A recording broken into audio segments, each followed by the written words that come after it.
Good morning, students. How are you all? I hope you all are fine and safe at home.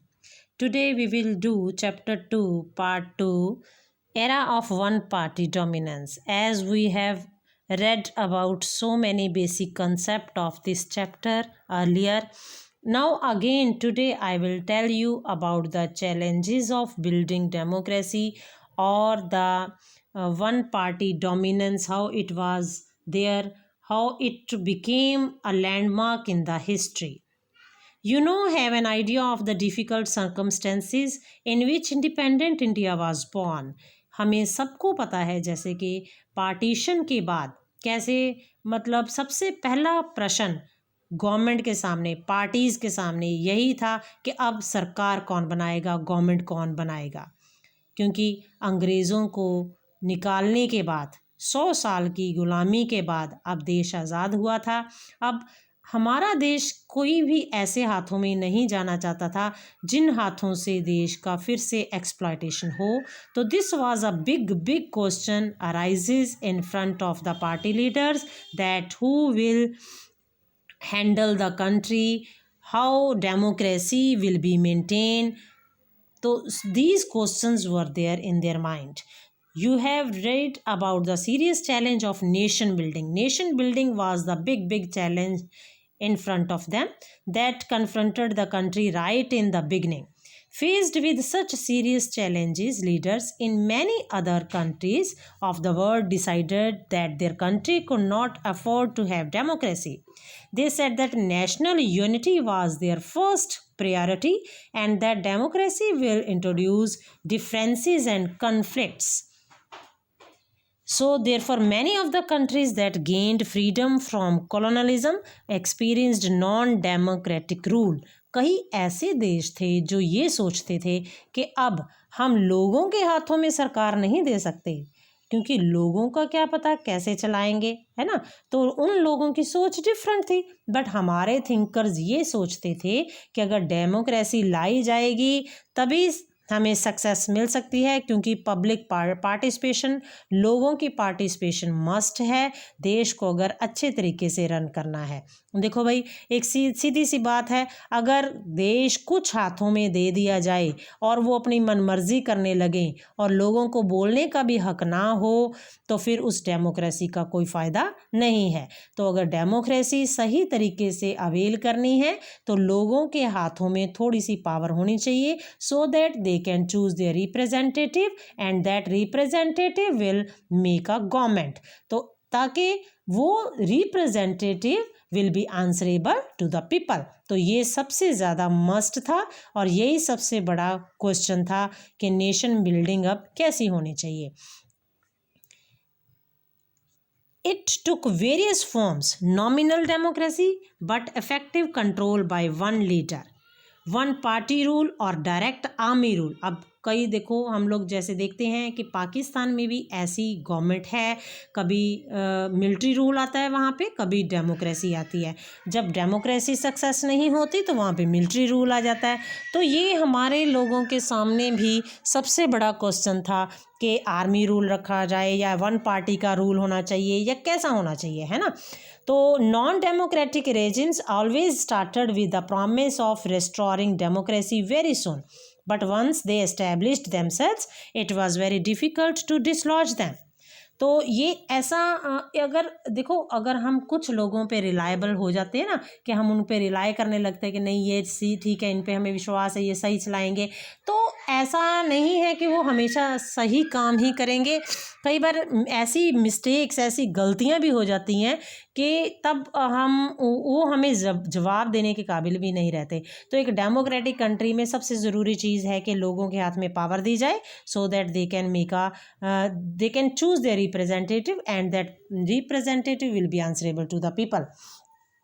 तो अब India में कैसे हालात चल रहे थे। अब जैसे कि हम इस चैप्टर पे आते हैं, इस चैप्टर की बात करते हैं टॉपिक के रिगार्डिंग कि एक पार्टी का डोमिनेंस कहा कैसे रहा इंडिया में, कौन सी ऐसी पार्टी थी। One question I can ask you also कि ऐसी कौन सी पार्टी थी जो वो अपना डोमिनेंस ही बना चुकी थी इंडिया में, उसका ही दबदबा था, है ना। और पार्टीज नहीं थी क्या? क्या और पार्टीज में ऐसे लीडर्स नहीं थे? क्या और पार्टीज की ऐसे मैनिफेस्टोज नहीं थे जो लोगों को कन्विंस कर पाते? तो इसके भी कई रीजंस हैं जिसके बारे में हम डिस्कस करेंगे। तो the conditions in India were not very different, but the leaders of the newly independent India decided to take the more difficult path. Any other path would have been surprising, for our freedom struggle was deeply committed to the idea of democracy. Our leaders were conscious of the critical role of the politics in any democracy. They did not see politics as a problem. They see it as a way of solving the problems. Every society needs to decide how it will govern and regulate itself. अब हर society सोच रही थी, समाज में हर जो भी society थी वो ये सोचने में मजबूर थी कि देश कैसे चलेगा, किन हाथों में आएगा। पर ऐसी उन लीडर्स के हाथ में जिन्होंने फ्रीडम स्ट्रगल में काफ़ी ज़्यादा पार्टिसिपेट किया, उन लोगों ने ये सोचा कि ये कोई बड़ी प्रॉब्लम नहीं है, हमारा सबसे मेन पर्पज़ क्या है कि लोगों की प्रॉब्लम्स को सेव करना और कुछ भी नहीं।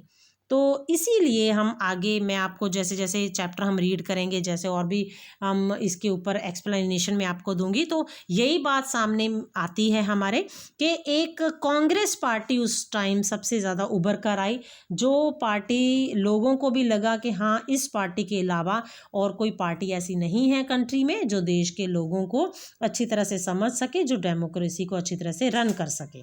ठीक है। There are different groups with different and conflicting aspirations.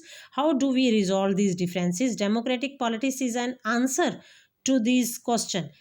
While competition and power are the two most visible things about politics, the purpose of political activity is and should be deciding and pursuing public interest. This is the route our leaders decided to take. कि लोगों के interest के बारे में ही सोचना है, लोगों के अलावा और कुछ भी नहीं सोचना। तो ये सबसे बड़ा रूट था लीडर्स के सामने कि लोगों को सेटिस्फाई कैसे करना है। ठीक है। तो last year you studied how our constitution was drafted. You would remember that the constitution was adopted on 26 November 1949 and signed on 24 Jan 1950 and it came into effect on 26 January 1950. जब देश का हम रिपब्लिक डे मनाते हैं, गणतंत्र दिवस बनाते हैं, उस दिन हमारा देश का संविधान लागू हुआ था। संविधान लागू होने का मतलब आपको ऐसे पता ही है, जैसे कि आप 12th क्लास के स्टूडेंट्स हो, कि जिसमें कई ऐसे लॉज बनाए जाते हैं, जो राइट्स होते हैं, ड्यूटीज़ होती हैं लोगों की, कई ऐसी चीज़ें होती हैं जो एक लोगों के लिए बनाई जाती हैं, और उसमें ऐसा नहीं है कि वो फ्लेक्सिबल भी होता है, रिजिड भी होता है, दोनों चीज़ें साथ साथ चलती हैं। तो 26 जन 1950 को कॉन्स्टिट्यूशन बनाया गया हमारे देश का। At the time the country was being ruled by an interim government.